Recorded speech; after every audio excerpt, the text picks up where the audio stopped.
करने वाले हैं प्रॉपर्टीज ऑफ चार्ज। अभी तक हम चार्ज के बारे में थोड़ा बहुत डिस्कशन कर चुके हैं कि चार्ज कैसी क्वांटिटी होती है, स्केलर क्वांटिटी होती है। स्केलर क्वांटिटी कौन सी क्वांटिटी होती है? जिनके पास ओनली क्या होता है, मैग्नीट्यूड होता है, उनके पास कोई भी डायरेक्शन नहीं होती है। और स्मॉलेस्ट ऑफ चार्ज क्या होता है? आपके इलेक्ट्रॉन होता है। वैसे तो जो स्मॉलेस्ट चार्ज है वो क्या है, क्वार्क्स है आपका, लेकिन क्वार्क्स हमारे सिलेबस में नहीं है। तो हमें जब भी एग्जाम में पूछा जाए कि स्मॉलेस्ट चार्ज क्या है या स्मॉलेस्ट चार्ज पार्टिकल क्या है, तो वो क्या है आपका एक इलेक्ट्रॉन होता है। तो आप आगे हम बढ़ते हैं, कुछ और प्रॉपर्टीज है चार्ज की जिनको हम क्या कर रहे हैं, डिस्कस करने वाले हैं आज। तो चलिए स्टार्ट करते हैं प्रॉपर्टीज ऑफ चार्ज के साथ। तो जो मेनली प्रॉपर्टीज है चार्ज की वो कौन कौन सी है आपके पास? एडिटिविटी ऑफ चार्ज, मतलब चार्ज को हम किस तरह से ऐड कर सकते हैं। नेक्स्ट प्रॉपर्टी रहेगी आपकी इनवेरिएंस ऑफ चार्ज। इनवेरिएंस का मतलब क्या है कि चार्ज का वेरिएशन होगा या नहीं होगा। तो प्रॉपर्टी समझ में आ रहा होगा, नाम क्या है इसका, इनवेरिएंस, मतलब चार्ज में कोई भी वेरिएशन नहीं होता है। ये हम पढ़ेंगे with respect to velocity. Next रहेगा आपके क्या, कंजर्वेशन ऑफ चार्ज। जब हम 11th क्लास में थे तो हमने पढ़े थे कंजर्वेशंस। कंजर्वेशंस में आपको कुछ पॉइंट बताया गया होगा कंजर्वेशन किस किस का हो सकता है। तो आपको सबसे पहले पढ़ाया जाता है एनर्जी का कंजर्वेशन। नेक्स्ट होता है आपके पास मोमेंटम कंजर्वेशन। मोमेंटम में भी आपके दो होते हैं, फर्स्ट होता है आपका लीनियर मोमेंटम कंजर्वेशन और सेकंड होता है आपका कौन सा, एंगुलर मोमेंटम कंजर्वेशन। और एक और कंजर्वेशन आपको वहां बताया जाता है जो क्या होता है, चार्ज कंजर्वेशन। तो जो आपका energy conservation, linear momentum conservation and angular momentum conservation, ये हम कंप्लीटली डिस्कस कर चुके हैं, पढ़ चुके हैं कहां पर, 11th क्लास में। 12th क्लास में पढ़ना है किसका, कंजर्वेशन ऑफ चार्ज। नेक्स्ट आएगा आपका क्या, क्वांटाइजेशन ऑफ चार्ज। क्वांटाइजेशन में पढ़ेंगे कि एक बॉडी से दूसरे बॉडी पर जो चार्ज का ट्रांसफर हो रहा है, तो चार्ज का ट्रांसफर कितना होगा, कितने नंबर ऑफ इलेक्ट्रॉन्स एक बॉडी गेन करेगा या फिर कितने नंबर ऑफ इलेक्ट्रॉन एक बॉडी क्या करेगा, लूज करेगा। ये हम पढ़ेंगे किसमें, क्वांटाइजेशन ऑफ चार्ज में। तो चलिए स्टार्ट करते हैं फर्स्ट प्रॉपर्टी के साथ, इसका नाम है एडिटिविटी ऑफ चार्ज। तो फर्स्ट प्रॉपर्टी है आपकी एडिटिविटी ऑफ चार्ज। अभी हमने डिस्कस किया था चार्ज कैसी क्वांटिटी होती है। चार्ज एक स्केलर क्वांटिटी होती है और हम जानते हैं कि जब कोई भी स्केलर क्वांटिटी हो या स्केलर क्वांटिटी जब हमें गिवन होती है तो उन्हें हमको क्या करना है, ऐड करना है या फिर टोटल क्या करना है, उनका मैग्नीट्यूड निकालना है। तो स्केलर क्वांटिटी को हम सिंपली क्या करते हैं, एल्जेब्रिकली ऐड कर देते हैं। जैसे हमने पढ़ा था ग्रेविटेशन में कि जो मास होता है, मास कैसी क्वांटिटी होती है आपकी, स्केलर क्वांटिटी होती है। तो वहां पर मास को कैसे ऐड करते थे, वो ऐड करते थे एल्जेब्रिकली। मतलब आपके पास मास है, मान लीजिए m1 है आपके पास 2 kg और m2 है आपके पास 4 kg। जब टोटल मास हमें निकालना होता था तो हम 2 kg और 4 kg क्या कर देते, हम सिंपली ऐड कर देते थे एल्जेब्रिकली, क्योंकि वेक्टर क्वांटिटी तो है नहीं यहाँ पर, तो वेक्टर्स लो यहाँ पर अप्लाई नहीं करते। तो चार्ज जो है, चार्ज भी कैसी क्वांटिटी होती है आपके पास, स्केलर क्वांटिटी होती है। अगर मेरे पास क्या है, एक सिस्टम में मान लीजिए, इस सिस्टम में क्या है, डिफरेंट डिफरेंट क्या है चार्ज है। जैसे मान लीजिए क्या है, Q1 चार्ज है, ये क्या है Q2 चार्ज है, ये क्या है मान लीजिए -Q3 चार्ज है, एक चार्ज क्या आपके पास Q4 चार्ज है। ये किसी एक सिस्टम के पास क्या है, चार्ज है। वैल्यू क्या है आपके पास, Q1, Q2, -Q3 और Q4। अब मेरे को आइडेंटिफाई करना है कि इस सिस्टम पर टोटल चार्ज कितना है। तो किसी भी सिस्टम का जब हमें टोटल चार्ज कैलकुलेट करना हो तो हमें कुछ नहीं करना है, इस सिस्टम पे जितने भी चार्ज अवेलेबल है उनका सबका सिंपली हम क्या करेंगे, एल्जेब्रिक एडिशन कर देंगे। तो इसके पास जो टोटल चार्ज आएगा वो क्या आएगा आपके पास, Q नेट। Q नेट की वैल्यू क्या हो जाएगी, Q1 plus Q2 plus Q3 plus Q4। तो ये देख रहे हो आप क्या हो गया, एल्जेब्रिकली सम हो गया। लेकिन ये क्या है, आपका जो सम है वो क्या है, गलत है। क्योंकि जो मास होता है, मास क्या होता है, पॉजिटिव होता है सिर्फ। इसलिए यहाँ पर क्या करते थे, सब मास को सिंपली ऐड कर देते थे आप। लेकिन चार्ज जो होता है वो पॉजिटिव भी होता है और नेगेटिव भी होता है। तो जब भी आप किसी सिस्टम पर टोटल चार्ज कैलकुलेट करेंगे, ध्यान देने वाली बात है कि जब भी किसी सिस्टम पर आप टोटल चार्ज कैलकुलेट करोगे तो उन चार्ज के आपको साइन भी देखने हैं। मतलब यहाँ पर जब टोटल चार्ज हम कैलकुलेट करेंगे तो जो चार्ज पुट किए जाएंगे यहाँ पर वो विद प्रॉपर साइन पुट किए जाएंगे। तो ये अगर आपने इस तरह से एडिशन कर दिया टोटल चार्ज के लिए तो ये तो क्या हो जाएगा आपका गलत हो जाएगा। तो इसका जो टोटल चार्ज है वो क्या होगा, देखो Q1 कैसा है पॉजिटिव है तो कैसा आएगा Q1, Q2 भी कैसा है आपके पास पॉजिटिव है तो ये भी कैसा आ जाएगा Q2। लेकिन Q3 की वैल्यू कैसी दे रखी है आपको नेगेटिव, मतलब इसकी नेचर कैसा है इसका नेगेटिव है, क्या है वैल्यू इनकी पॉजिटिव है। तो Q3 की जब वैल्यू पुट करोगे तो आप यहाँ पे क्या आ जाएगा माइनस आ जाएगा एंड क्या आ जाएगा Q4 आ जाएगा। ध्यान देने वाली बात है कि देखो मास भी स्केलर होता था लेकिन मास को हम सिंपली ऐड कर देते थे 2 kg 4 kg तो कितना आंसर बोलते हैं 6 kg आ जाएगा, क्योंकि मास की वैल्यू कैसी होती है पॉजिटिव होती है सिर्फ। लेकिन चार्ज हमारे पास नेचर में पॉजिटिव भी होता है और कैसा होता है नेगेटिव भी होता है। तो जब भी हम किसी सिस्टम पर चार्ज क्या करेंगे कैलकुलेट करेंगे तो चार्ज कैलकुलेट करने के लिए हमें अलजेब्रिक एडिशन तो करना है लेकिन साथ ही साथ हमें उनके साइन का भी ध्यान रखना है। एडिशन करते समय ऐड करते समय जो चार्जेस है विद प्रॉपर साइन पुट किए जाएंगे। तो टोटल चार्ज कितना हो जाएगा सिस्टम पर Q1 plus Q2 minus Q3 plus Q4। ये जनरल फॉर्मूला है। अगर यहाँ पर क्या होते n चार्ज होते, क्या होते n चार्ज होते तो फॉर्मूला क्या होता थोड़ा मॉडिफाई हो जाता। फॉर्मूला क्या बन जाता Q नेट बराबर क्या आ जाएगा आपके पास Q1 प्लस Q2। इस चार्ज को भी हम क्या कंसीडर कर ले अभी पॉजिटिव ही कंसीडर कर रहे हैं जनरल फॉर्मूला बनाने के लिए।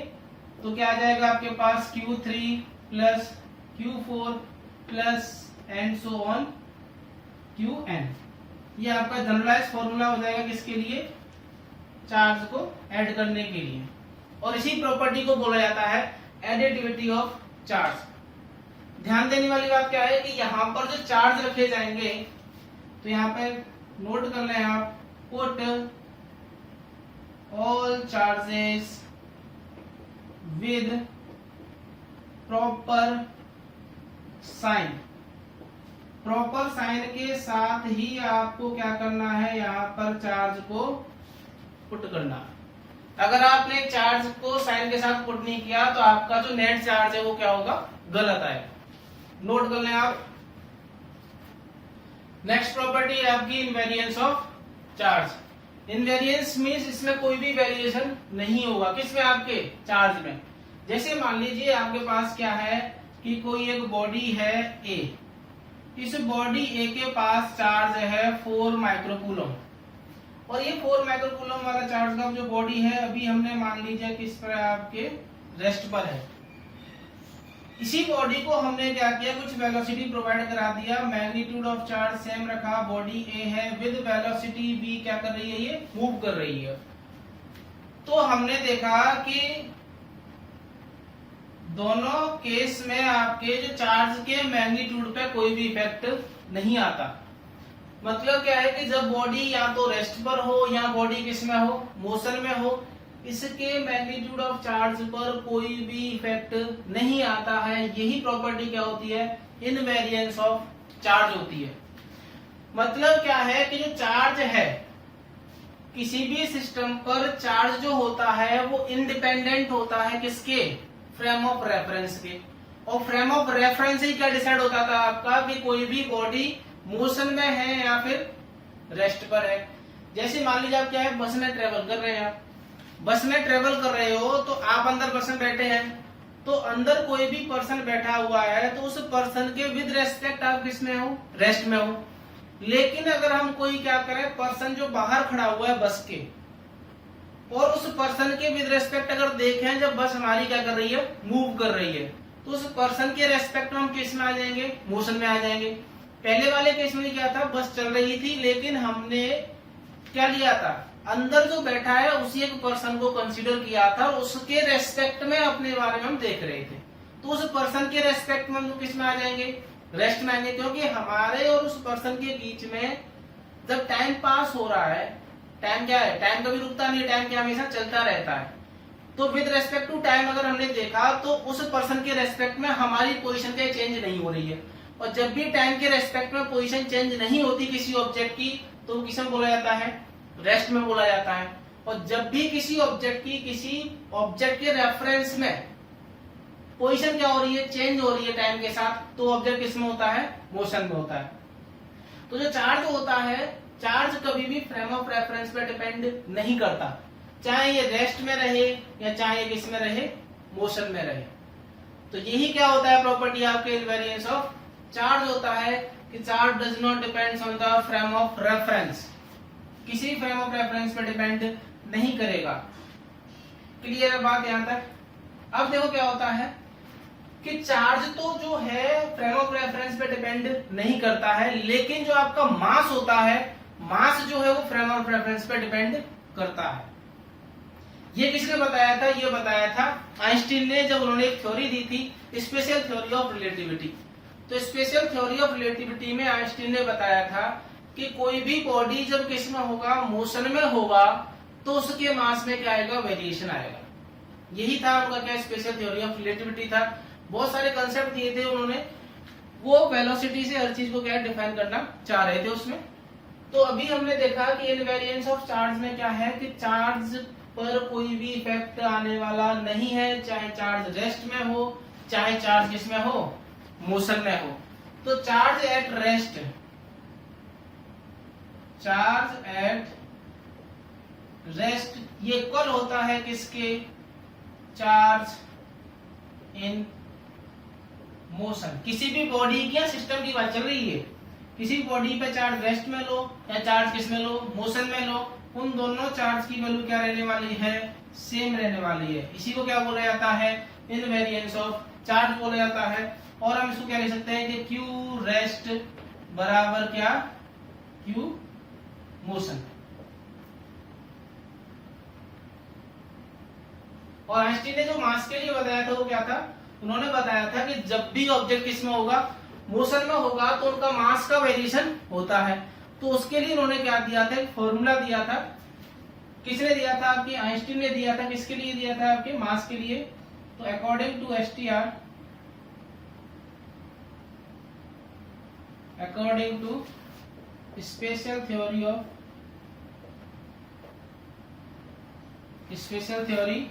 ऑफ रिलेटिविटी, जिसको हम शॉर्ट फॉर्म में बोलते हैं क्या, एसटीआर, या हायर क्लास में पढ़ोगे जब आप।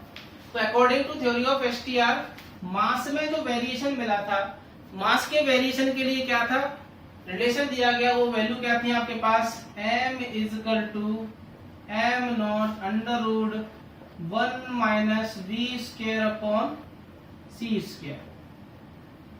ये मास के वेरिएशन का फॉर्मूला होता है कि जब भी ऑब्जेक्ट मोशन में हो या रेस्ट में हो, तो उनके मास क्या होंगे, डिफरेंट हो सकते हैं। ये किसने बताया था आपको, आइंस्टीन ने बताया था स्पेशल थ्योरी ऑफ रिलेटिविटी में।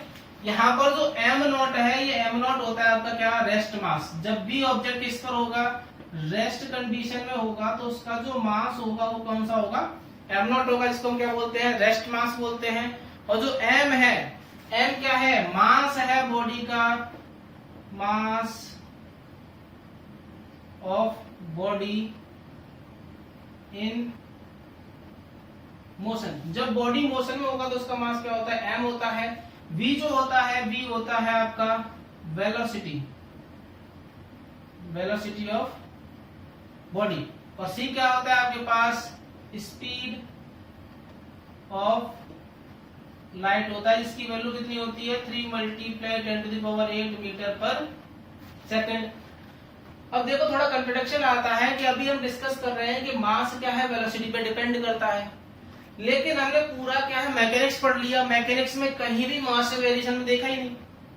मान लीजिए 5 kg का कोई ऑब्जेक्ट रेस्ट पे था, चाहे 5 kg का ऑब्जेक्ट क्या कर रहा था, मूव कर रहा था, तो वहां पे कभी डिस्कस ही नहीं किया गया कि देखो जब रेस्ट में होगा तो 5 kg होगा, अगर ऑब्जेक्ट इसमें आ गया, मोशन में हो गया, तो उसका जो मास है वो 5 kg से क्या हो जाना चाहिए, कम होना चाहिए, क्या होना चाहिए, बढ़ना चाहिए।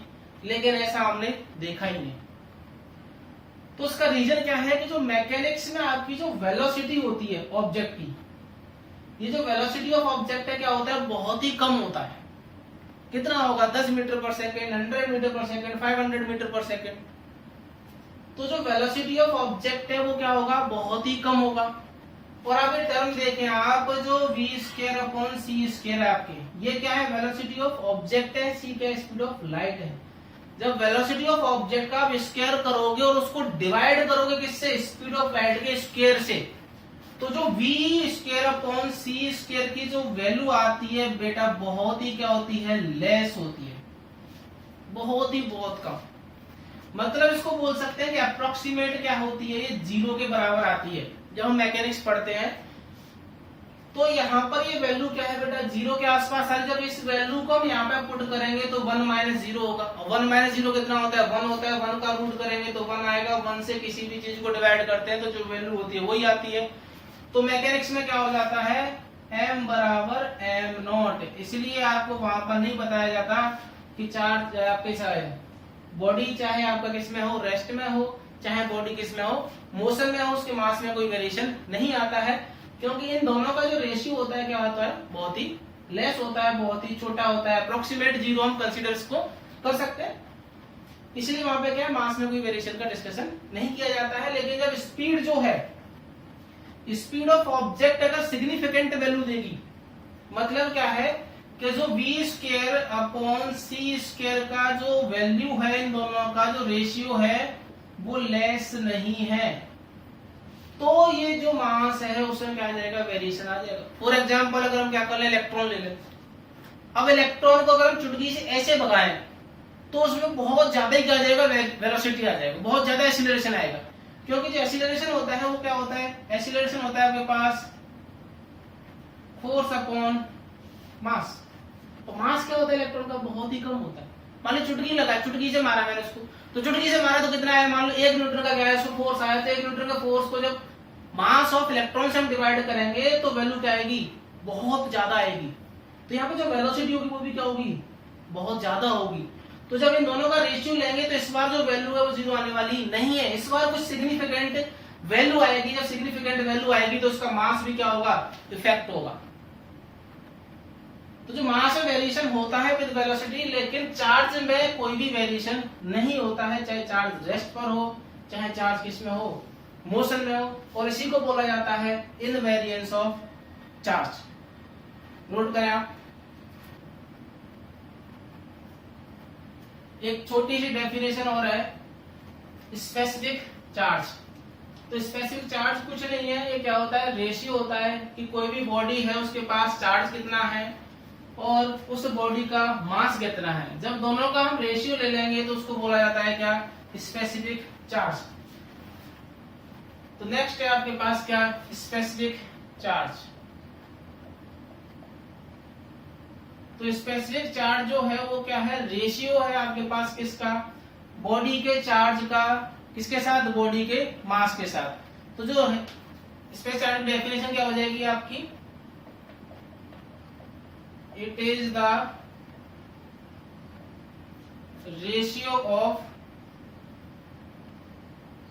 charge of body to the mass of body। मतलब कोई एक बॉडी है ये आपके पास, इस बॉडी के पास जो चार्ज है, चार्ज आपने कंसीडर कर लिया क्या है, इसके पास Q है, और इसके पास मास हमने कंसीडर कर लिया कितना है, m है। तो इन दोनों का रेशियो, किस किस का रेशियो, चार्ज का रेशियो और मास का जो रेशियो है वो क्या देगा आपको, स्पेसिफिक चार्ज देगा। तो स्पेसिफिक चार्ज का जो फॉर्मूला है वो क्या हो जाएगा आपके पास, स्पेसिफिक चार्ज इक्वल क्या हो जाएगा, किस किस का रेशियो होता है, चार्ज का और किसका, मास का। तो क्या लिखेंगे, चार्ज ऑन बॉडी अपॉन क्या आ जाएगा, मास ऑफ बॉडी। चार्ज को हम नोट करते हैं किससे, मास को हम नोट करते हैं किससे, m से। तो ये क्या आ जाएगा आपके पास, स्पेसिफिक चार्ज आ जाएगा। नई चीज कुछ नहीं है इसमें, दोनों क्या है, ये रेशियो है किसके, चार्ज का मास के साथ। लेकिन सेम बॉडी का क्या होगा, मास होगा, सेम बॉडी का क्या होगा, चार्ज होगा, और दोनों का रेशियो जो होगा वो क्या होगा, स्पेसिफिक चार्ज होगा। नोट करें आप। नेक्स्ट प्रॉपर्टी आपकी क्या, कंजर्वेशन ऑफ चार्ज। अभी तक हम डिस्कस क्या कर चुके हैं, आपके एडिटिविटी ऑफ चार्ज डिस्कस कर चुके हैं, और क्या डिस्कस किया था अभी हमने, इनवेरिएंस ऑफ चार्ज। नेक्स्ट आपके क्या कंजर्वेशन ऑफ चार्ज। 3 कंजर्वेशन जो थे हम 11th क्लास में कंप्लीट कर चुके हैं। कौन कौन से थे आपका? Energy conservation, linear momentum conservation और एंगुलर मोमेंटम कंजर्वेशन। जो फोर्थ है आपका वो कौन सा कंजर्वेशन है? आपके चार्ज का कंजर्वेशन होता है। तो चार्ज के लिए क्या था? जैसे एनर्जी के लिए स्टेटमेंट था, energy neither created nor be destroyed, it can be transfer from one form to another form. Similar statement किसके लिए होता है? आपके कंजर्वेशन ऑफ चार्ज के लिए होता है। It is not possible to create और डिस्ट्रॉय, मतलब चार्ज को न तो हम जनरेट कर सकते, ना ही हम उसको क्या कर सकते? डिस्ट्रॉय कर सकते। तो charge neither created nor be destroyed, it can be transferred from one body to another body. जैसे जो एनर्जी थी वो एक फॉर्म से दूसरे फॉर्म में क्या हो रही थी? आपकी ट्रांसफर हो रही थी। सिमिलर क्या होगा? जो चार्ज है वो एक बॉडी से दूसरे बॉडी पर ट्रांसफर हो सकता है, लेकिन नेट चार्ज जो रहने वाला है वो क्या रहेगा? कांस्टेंट रहेगा हमेशा। जैसे एनर्जी क्या रहती थी? आपकी कांस्टेंट रहती थी। तो चार्ज को ना तो हम क्रिएट कर सकते, ना ही क्या कर सकते? डिस्ट्रॉय। लेकिन यहाँ पर कंडीशन क्या रहेगी? ये जो बात की जा रही है, बात की जा रही है किसके लिए? For an isolated system. किसके लिए बात की जा रही है? आइसोलेटेड सिस्टम के लिए बात की जा रही है। अगर सिस्टम आइसोलेटेड नहीं हुआ तो कंजर्वेशन ऑफ चार्ज फॉलो नहीं होगा। तो सबसे पहले बात करें कि आइसोलेटेड सिस्टम है क्या। अगर थोड़ा बहुत आपको याद हो, जब हमने हीट पढ़ा था तो हीट में हमने सिस्टम देखे थे कौन कौन से होते हैं। एक ओपन होता है, एक क्लोज होता है, और एक कौन सा होता है? आइसोलेटेड होता है। तो ओपन सिस्टम वो थे जहां पर आपका क्वांटिटी ऑफ मैटर और हीट का फ्लो हो सकता था इनसाइड द सिस्टम और from system to the surrounding. Closed कौन से थे? जिनमें आपके मास का मैटर का नहीं हो सकता था, लेकिन हीट का फ्लो हो सकता था। जैसे ये कंटेनर है, तो इस कंटेनर में क्या होगा? इस सराउंडिंग से हीट का फ्लो हो सकता है, मतलब हीट बाहर भी जा सकती है, हीट अंदर भी आ सकती है। ये कौन से सिस्टम थे? क्लोज्ड। लेकिन आइसोलेटेड लिए थे जब हमने पढ़े थे कौन से? Adiabatic process. तो आइसोलेटेड सिस्टम में ना तो मैटर का, ना ही हीट का, ना तो सिस्टम से हीट का फ्लो सराउंडिंग में होता है, ना ही सराउंडिंग से हीट का फ्लो किसमें होगा? सिस्टम में होगा। वो क्या बोला गया था? आइसोलेटेड सिस्टम बोला गया था। तो जो कंजर्वेशन ऑफ चार्ज के लिए भी आपका जो सिस्टम वो कैसा होना चाहिए? आइसोलेटेड होना चाहिए, मतलब वहां पर कोई भी चार्ज का फ्लो नहीं होना चाहिए। बात की जाएगी पर्टिकुलर रीजन के लिए बात की जाएगी। जैसे मान लीजिए आपके पास हमने एक सिस्टम कंसीडर कर लिया, और ये सिस्टम कैसा है? आपके पास आइसोलेटेड सिस्टम हमने कंसीडर किया है। तो इस आइसोलेटेड सिस्टम में मान लीजिए आपके पास कुछ बॉडीज हैं। जैसे बॉडी ए है आपके पास, बॉडी कौन सी है? बी है। बॉडी कौन सी है? सी है। बॉडी कौन सी है? डी है। और इन बॉडीज के पास में क्या है? कुछ चार्ज है। जैसे इसके पास चार्ज है आपके पास 4 माइक्रोकूलम, इसके पास चार्ज है 10 माइक्रोकूलम, इसके पास चार्ज है -5 माइक्रोकूलम, और इसके पास चार्ज है मान लीजिए -6 माइक्रोकूलम। तो इस सिस्टम का हम क्या करें? अगर नेट चार्ज कैलकुलेट करें तो इस सिस्टम के पास जो नेट चार्ज आएगा वो क्या आएगा? सिंपल हम प्रॉपर्टी अप्लाई कर देंगे, कौन सी? एडिटिविटी ऑफ चार्ज की। वहां पर आपको मैंने बताया था कि चार्ज को जब हम अलजेब्रिकली ऐड करेंगे तो विद प्रॉपर साइन इनकी वैल्यू क्या की जाएगी? पुट की जाएगी। तो इस सिस्टम के पास जो टोटल चार्ज आएगा वो कितना आ जाएगा? 4 microcoulomb plus 10 microcoulomb -5 microcoulomb -6 microcoulomb. अगर आप देखें तो नेगेटिव चार्ज कितना है? 11 है। पॉजिटिव चार्ज कितना है? आपके पास 14 है। तो क्यू नेट जो आएगा वो कितना आएगा? आपके पास 3 माइक्रोकूलम। अब क्या हुआ? इसी सिस्टम में जैसे आपको लिखा गया है कि एक बॉडी से दूसरे बॉडी पर चार्ज का ट्रांसफर हो सकता है, लेकिन कहाँ होगा? With in the boundary of isolated system. Charge यहां से बाहर नहीं जाएगा, ना ही बाहर से कोई चार्ज अंदर आएगा। ये बॉडी आपस में एक दूसरे को चार्ज का ट्रांसफर कर सकती है। जैसे मान लीजिए कि ए ने कुछ चार्ज किससे ले लिया? बी से ले लिया, और सी ने कुछ चार्ज किसको दे दिया? मान लो डी को दे दे, या फिर डी किससे ले ले? चार्ज बी से ले ले। तो ये बॉडी आपस में मान लो क्या इन्होंने चार्ज का ट्रांसफर कर लिया। सिस्टम वही है आपके पास सिमिलर, वापस से लिख रहे हैं body A B C and D. इसके पास मान लो चार्ज ट्रांसफर होने के बाद चार्ज हो गया 6 माइक्रोकूलम हो गया। इसके पास चार्ज हो गया कितना मान लीजिए 8 माइक्रोकूलम, इसके पास चार्ज मान लिया कितना हो गया -3 माइक्रोकूलम, और इसके पास चार्ज मान लो कितना हो गया -8 माइक्रोकूलम। तो आप देखें यहाँ पर देखो बॉडी में क्या हो गया, चार्ज का ट्रांसफर हो गया, लेकिन यहाँ पे अभी भी आप क्यू नेट निकालोगे तो क्यू नेट कितना आने वाला है आपका 6 + 8 - 3 - 8 बराबर 3 माइक्रोकूलम। इनिशियली भी कितना था आपके पास 3 माइक्रोकूलम था, अब भी कितना आ रहा है 3 माइक्रोकूलम आ रहा है। इसी को बोला जाता है क्या, कंजर्वेशन ऑफ चार्ज। किसी भी आइसोलेटेड सिस्टम के लिए नेट चार्ज क्या रहेगा, कांस्टेंट रहेगा। और आइसोलेटेड सिस्टम क्या होता है, जहां पर चार्ज का फ्लो ना तो सिस्टम से सराउंडिंग में होगा, ना ही सराउंडिंग से कोई चार्ज इस सिस्टम में आएगा। मतलब कंप्लीटली क्या होता है, ये बैन होता है, बाउंड्रीज के बाहर ना तो कोई चार्ज जा सकता और ना ही कोई चार्ज आ सकता है। तो फॉर एन आइसोलेटेड सिस्टम जो नेट चार्ज है वो क्या रहता है, कांस्टेंट रहता है। इसी को क्या बोला जाता है, कंजर्वेशन ऑफ चार्ज बोला जाता है।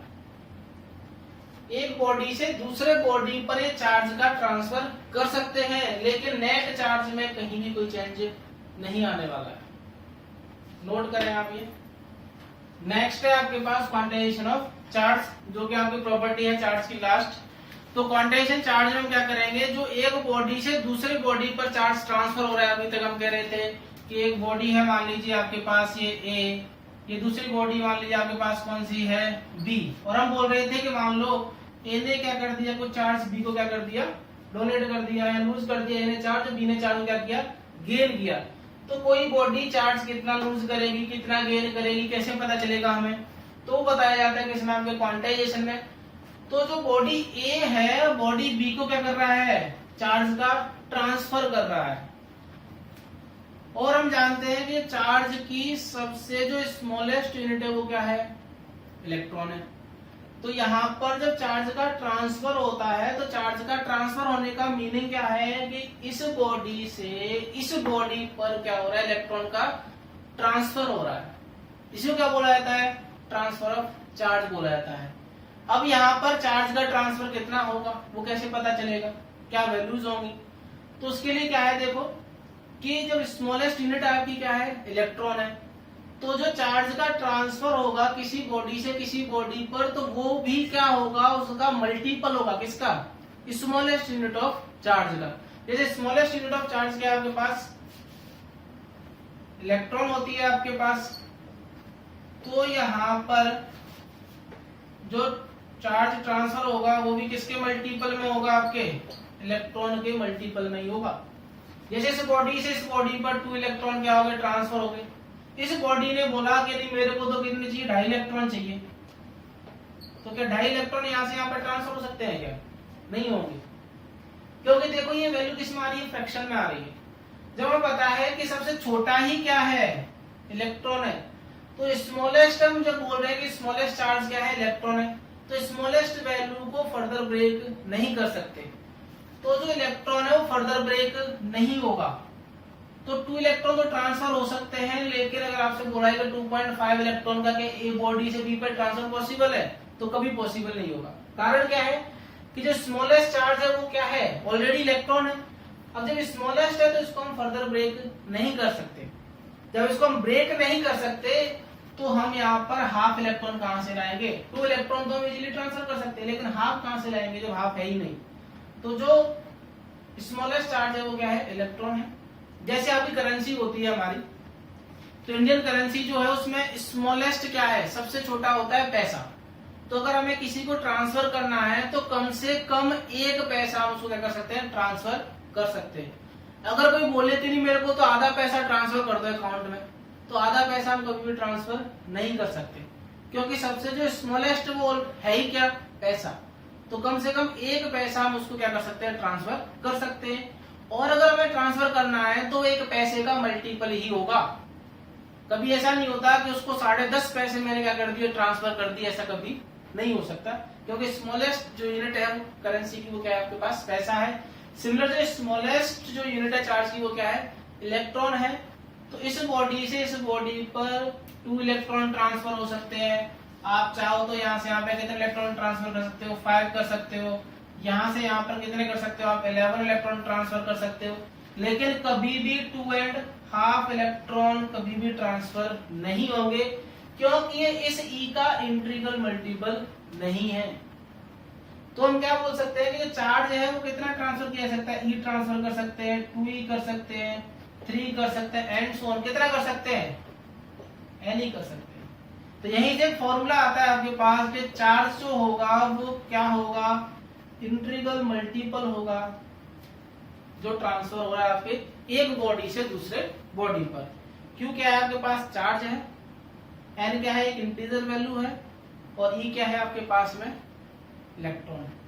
अगर एन की वैल्यू की बात करें तो ये वैल्यू आपके पॉजिटिव भी हो सकती है, नेगेटिव भी हो सकती है। तो और इसको सही तरह से लिखें तो क्या लिख सकते हैं इसको, Q बराबर प्लस माइनस एन ई, क्योंकि चार्ज पॉजिटिव भी हो सकता है, चार्ज नेगेटिव भी हो सकता है।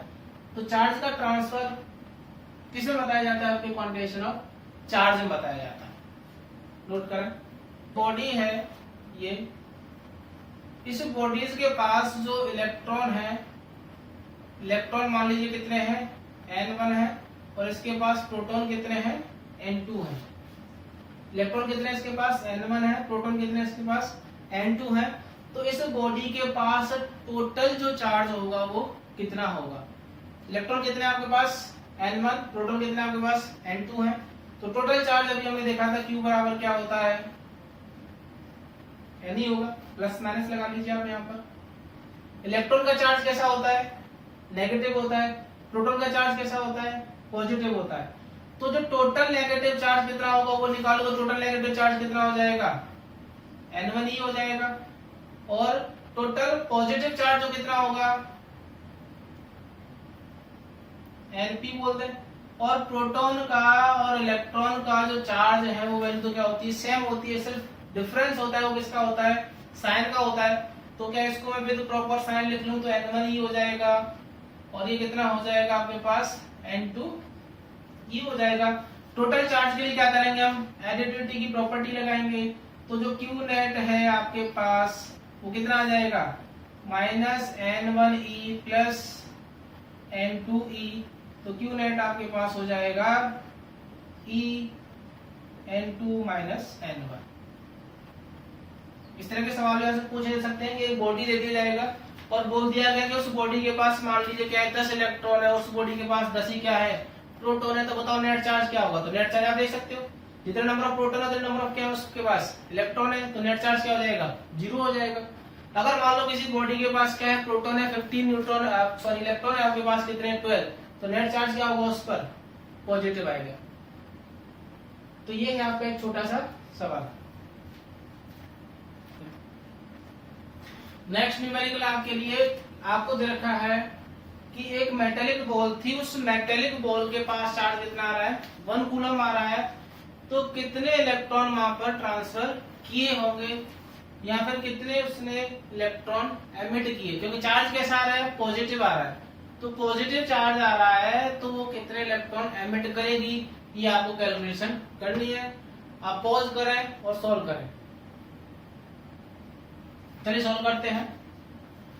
आपको गिवन क्या है, चार्ज गिवन है, और आपसे पूछा क्या है कि कितने नंबर ऑफ इलेक्ट्रॉन क्या करेगा, वो एमिट करे या डोनेट कर दे जिससे उसके पास चार्ज आ जाए किसका, 1 कूलम का। तो आपको जो गिवन है वो पहले लिख लीजिए आप। तो जो गिवन डेटा है वो आपके पास क्या है, Q आपको दे रखा है कितना, 1 कूलम। पूछा क्या है आपसे, हाउ मेनी इलेक्ट्रॉन्स, मतलब कितने इलेक्ट्रॉन वो क्या करेगा, एमिट कर रहा है, डोनेट कर रहा है, मान लो कितने हैं, n। तो इस n की वैल्यू आपको क्या करनी है, कैलकुलेट करनी है। तो क्वांटाइजेशन में अभी हमने पढ़ा था क्या, फॉर्मूला Q बराबर क्या होता है, प्लस माइनस n ही होता है। Q बराबर क्या होता है, प्लस माइनस n ही होता है। Q की वैल्यू हमें गिवन है कितनी, 1 कूलम। E क्या होता है, इलेक्ट्रॉन होता है। इलेक्ट्रॉन की वैल्यू हम जानते हैं कि इलेक्ट्रॉन पे चार्ज कितना होता है। तो जो इलेक्ट्रॉन का चार्ज है वो कितना है, 1.6 मल्टीप्लाई 10⁻19 कूलम होता है। तो हम यहाँ पे क्या करें, वैल्यू पुट कर लें तो क्या आ जाएगा आपके पास, 1 कूलम बराबर क्या आ जाएगा, n। इसके पास चार्ज कितना होता है, 1.6 इंटू 10⁻19 कूलम। कूलम से कूलम क्या हो जाएगा, कट जाएगा।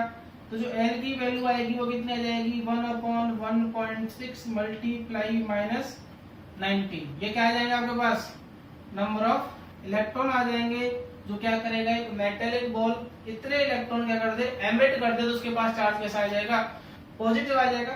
जब इसको आप सॉल्व करोगे तो इसकी वैल्यू आएगी 6.25 मल्टीप्लाई 10⁻18। मतलब अगर कोई भी बॉडी इतने इलेक्ट्रॉन क्या कर दे डोनेट कर दे या एमिट कर दे, तो उसके पास जो चार्ज आएगा वो कितना आएगा 1 कूलम आएगा। या फिर हम क्या बोले कि इतने इलेक्ट्रॉन अगर कोई बॉडी क्या कर ले गेन कर ले, गेन करेगा तो उसके पास जो चार्ज आएगा वो 1 कूलम तो होगा, लेकिन चार्ज पॉजिटिव नहीं होगा, चार्ज कैसा होगा नेगेटिव होगा। नोट करें। नेक्स्ट क्वेश्चन है आपके पास, how much positive and negative charge present in 1 cup of water. ये क्या है आपके पास कप है, इसमें क्या भरा हुआ है पानी भरा हुआ है, कितना भरा हुआ है वो आपको दे रखा है 250 ग्राम। तो इस 250 ग्राम वाटर जो ग्लास में है इसमें कितने पॉजिटिव चार्ज होंगे और कितने नेगेटिव चार्ज होंगे आपको ये कैलकुलेट करना है। तो सॉल्व करें। आई होप आपने सॉल्व कर लिया होगा और आपका आंसर भी आ गया होगा। गिवन क्या है आपको 250 ग्राम वाटर दे रखा है, तो ये रहा आपके पास कितना 250 ग्राम वाटर है, इसमें कितना है आपके पास 200 ग्राम क्या है ये H2O। तो आपको निकालना क्या है इस 250 ग्राम वाटर में कितना पॉजिटिव चार्ज है और कितना नेगेटिव चार्ज है। तो क्वेश्चन इजी है, इतना टफ नहीं है, बहुत सिंपल है। अगर आपको थोड़ी सी भी क्या आती है केमिस्ट्री आती है, आपको क्या चाहिए यहाँ पर गिवन क्या है आपको H2O क्या होता है एक मॉलिक्यूल होता है।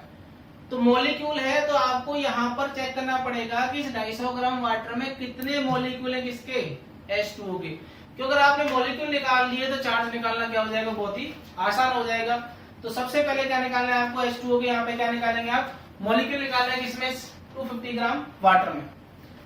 तो मॉलिक्यूल निकालने के लिए हमें क्या चाहिए होता है पहले नंबर ऑफ मोल्स चाहिए होते हैं। तो सबसे पहले हमें क्या करना पड़ेगा कैलकुलेट यहाँ पर कितने नंबर ऑफ मोल्स हैं। और मोल्स के लिए क्या होता है आपके गिवन मास अपॉन क्या होगा इसका मोलर मास। तो सबसे पहले क्या कैलकुलेट करेंगे molar mass of H2O।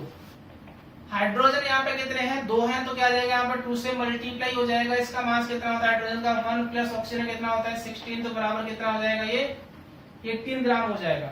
Given mass कितना है आपके पास 250 ग्राम है, तो यहाँ पे लिख लेंगे क्या गिवन मास। तो गिवन मास कितना आ जाएगा आपके पास 250 ग्राम आ जाएगा।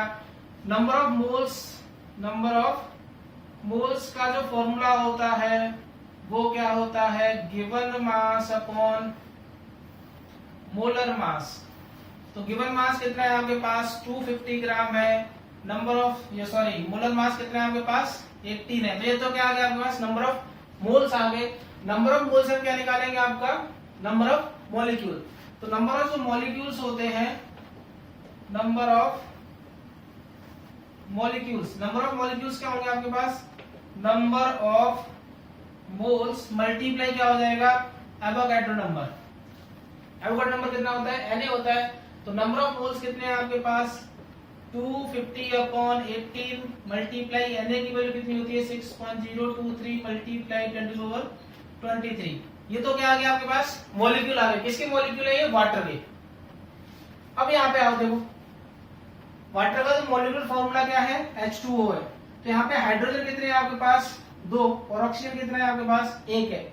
अगर हाइड्रोजन की बात करें तो इसके पास क्या होगा 1 इलेक्ट्रॉन होता है और 1 क्या होता है प्रोटॉन होता है। लेकिन यहाँ पे हाइड्रोजन कितने हैं 2 हैं, तो 2 यहाँ पे क्या हो जाएंगे आपके पास इलेक्ट्रॉन हो जाएंगे, 2 क्या हो जाएंगे यहाँ पर प्रोटॉन हो जाएंगे।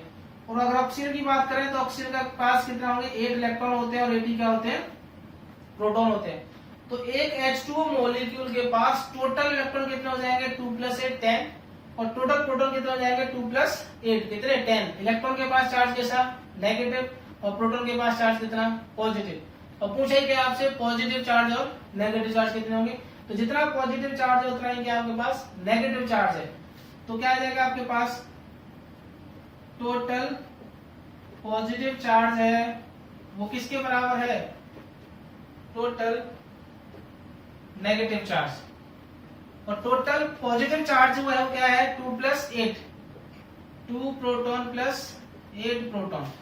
और टोटल नेगेटिव चार्ज है वो किसके बराबर है, 2e + 8e। इलेक्ट्रॉन के पास नेगेटिव चार्ज होगा, प्रोटॉन के पास पॉजिटिव चार्ज। तो 10 प्रोटॉन बराबर किसके आ जाएंगे, 10 इलेक्ट्रॉन के। अभी हम सिर्फ मैग्नीट्यूड लिख रहे हैं, इलेक्ट्रॉन की वजह से चार्ज कैसा होगा, नेगेटिव होगा, प्रोटॉन की वजह से चार्ज कैसा होगा, पॉजिटिव होगा। तो किसी एक की वजह से क्या कर ले, हम निकाल लेते हैं। टोटल नंबर ऑफ मॉलिक्यूल कितने हैं, इतने। एक मॉलिक्यूल में कितना है, 10 प्रोटॉन है या फिर क्या है, 10 इलेक्ट्रॉन है। तो इतने में क्या करते हैं, सिंपली क्या करते हैं कि यूनिटरी मेथड अप्लाई कर देंगे, मल्टीप्लाई कर देंगे सिंपली। तो क्या आ जाएगा आपके पास, टोटल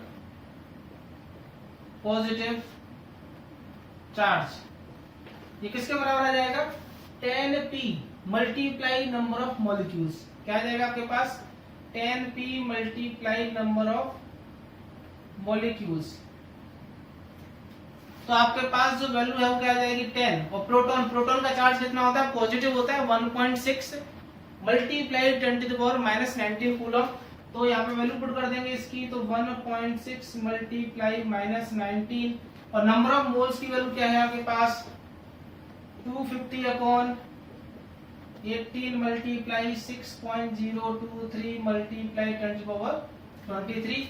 इसको आप सॉल्व कर लेंगे तो क्या आ जाएगा आपके पास, टोटल पॉजिटिव चार्ज आ जाएगा।